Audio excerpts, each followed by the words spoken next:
Welcome back to part 2 of Civil Wars 101.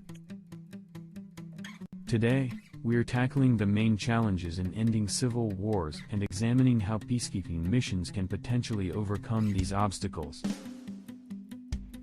Historically, civil wars have been much more difficult to end peacefully as compared to wars between states. Indeed, between 1945 and 1999, the average length of civil wars grew to nearly 16 years. So why do some civil wars last longer than others, and what are two of the main challenges or barriers to ending civil wars? One of the primary barriers to ending civil wars comes from political scientist and civil conflict expert Barbara F. Walter. Following Walter, the primary barrier to peace is the difficulty in implementing peace treaties, due to fears of exploitation post-agreement. The process of demobilizing and disarming creates a period of vulnerability, heightening the risk of betrayal and continued conflict. Making peace even more unlikely are the risks in the disarmament and territory surrender process, leading to a fear of being worse off and continuing the conflict.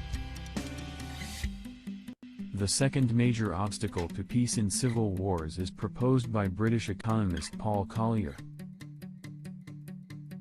According to Collier, economic interests, especially in resource-rich areas, often drive parties in civil wars to prolong conflict for financial gain, impeding peaceful resolutions.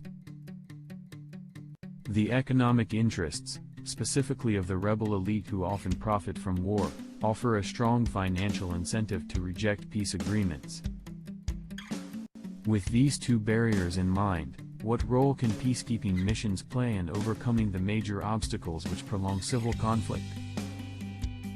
One strategy that has proven effective at combating the economic interests of rebel groups is the freezing of international financial assets of insurgent parties in industrialized countries.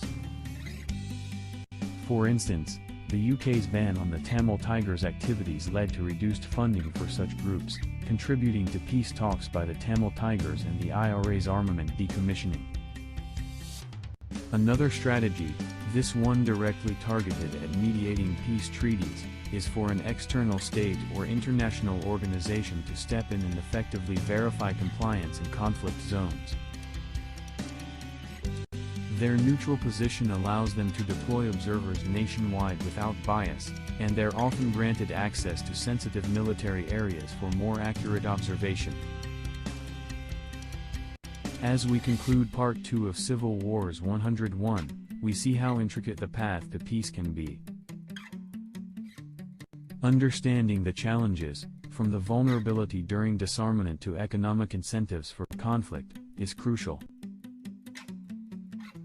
Join us in the final part to explore some studies on the effectiveness of international peacekeeping efforts in navigating these obstacles towards lasting peace.